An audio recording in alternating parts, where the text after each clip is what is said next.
Assalamualaikum warahmatullahi wabarakatuh. Bunda, ada 5 cara memotivasi anak yang salah. Yang pertama adalah motivasi dengan memberi rasa bersalah kepada anak. Contohnya misalnya, Bunda sudah memasakkan sayuran, ya. Kemudian tapi anaknya tidak mau makan sayur. Lalu Bunda mengatakan, "Nak, kamu nggak kasihan sama Bunda. Bunda udah capek-capek bikinin kamu sayur, tapi kamu nggak makan. Emang kamu nggak kasihan? Bunda udah capek nih." Nah, misalnya kayak gitu. Atau anaknya bermain, mainannya rusak, ya, karena mungkin dia kurang hati-hati sehingga mainannya rusak. Kemudian Bunda mengatakan, "Nak, Bunda udah capek-capek kerja untuk membelikan kamu mainan, tapi malah kamu rusak-rusak. Emang kamu nggak kasihan sama Bunda?" Gitu. Jadi memotivasi anak, ya, agar mereka merasa bersalah itu adalah motivasi yang salah. Ketika dia mau makan sayur, dia akan merasa kasihan sama Bunda, makanya dia makan sayurnya itu. Bukan dia makan sayur itu untuk tujuan agar badannya sehat, agar dirinya kuat gitu. Dampak yang buruk lagi, perasaan kasihan itu akan termemori dalam program otak anak. Ya, ketika ayah Bunda terus mengatakan kasihan, kasihan, kasihan Bunda, kasihan Bunda, kasihan Bunda, maka dalam otaknya adalah kasihan, kasihan, kasihan. Sehingga dalam program pikirannya dia akan merasa ikut-ikutan untuk dikasihani, seperti halnya Bunda yang ingin dikasihani. Nah, dampaknya apa? Ketika anak sudah memiliki program dikasihani, anak akan mengalami berbagai peristiwa yang membuat dia itu merasa atau layak untuk dikasihani. Misalnya ketika anak sudah bekerja, ya, ada aja peristiwa yang menyebabkan dia itu layak untuk dikasihani. Ini adalah sebuah program pikiran, ya. Jadi yang pertama adalah mengkondisikan anak untuk merasa kasihan pada orang tuanya. Yang kedua, itu motivasi yang salah yang kedua adalah membanding-bandingkan. Kita mungkin ingin anak kita semangat belajar, semangat untuk meraih prestasi dengan membanding-bandingkan anak kita dengan orang lain atau dengan saudaranya. Tuh, lihat tuh kakak rajin belajar, nilai matematikanya 9. Kamu udah nggak mau belajar, nilainya 6 lagi gitu. Anak dibanding-bandingkan. Atau tuh lihat tuh si Budi, dia rajin sholat, kamu main aja maghrib nggak pulang-pulang, ya, gitu. Dibanding-bandingkan. Nah, anak kalau dibanding-bandingkan, dia malah tidak termotivasi. Dia akan misalnya nih dibandingkan dengan anak yang lebih pintar, lebih pandai, dia akan semakin terpuruk gitu.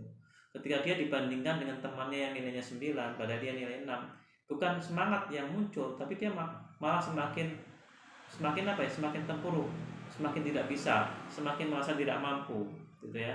Semakin tidak dihargai. Ya, seperti itu.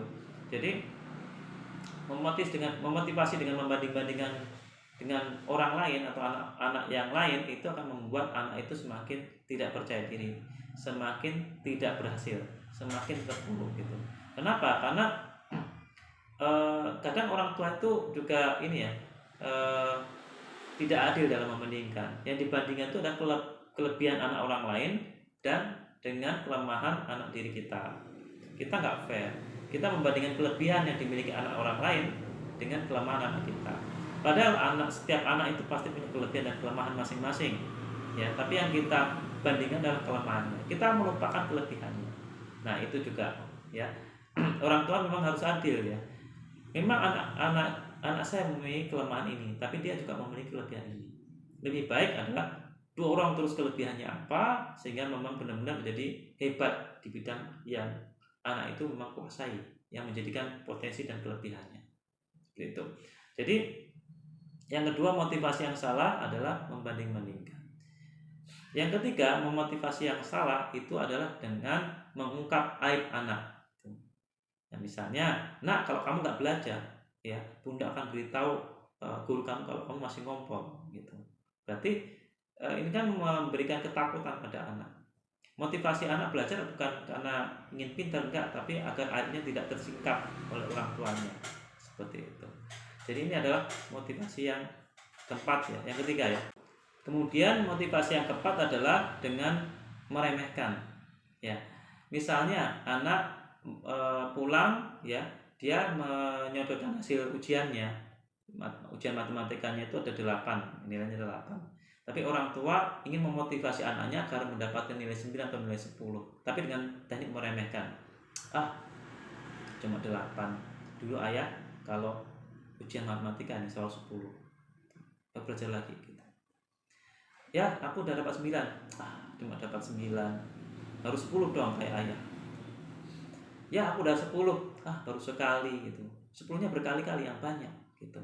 Jadi apapun yang anak lakukan, prestasi apapun yang anak capai itu tidak diapresiasi oleh orang tuanya, tidak dihargai oleh orang tuanya. Nanti ujung-ujungnya apa? Ujung-ujungnya anak akan malas. Buat apa sih belajar? Buat apa sih berprestasi kalau tidak dihargai, kalau tidak diapresiasi? Itu yang ada dalam benak anak. Mending ya saya nilainya pas-pasan aja ya. Nilai 6, nilai 7 sama saja kok. Saya nilai 7 atau nilai 9 juga tidak diapresiasi. Itu kesalahan yang keempat. Kesalahan yang kelima adalah memberi pujian atau motivasi atau apresiasi dengan mengungkap keburukan masa lalu atau kesalahan masa lalu. Misalnya gini, wah ini nih hebat nih, keren menjaga adik, nggak kayak kemarin bikin adik nangis sehingga bunda pusing banget sama kamu. Nah itu motivasi yang salah. Ditinggikan kemudian dijatuhkan gitu. Karena pada dasarnya setiap orang termasuk kita itu tidak mau diungkit-ungkit masa lalu kita, diungkit-ungkit kesalahan kita. Anak juga sama, dia juga tidak ingin masa lalunya, kesalahannya diungkit-ungkit. Yang sudah dia ingin memperbaiki gitu.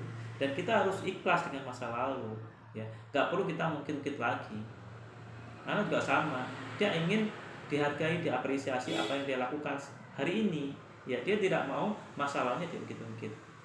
Nah, ayah bunda juga sama kan, ketika ayah atau bunda masa lalunya diungkit, kesalahannya diungkit, pasti juga tidak suka. Itulah hal yang sama pada diri anak. Mungkin itu tips hari ini. Terima kasih. Assalamualaikum warahmatullahi wabarakatuh.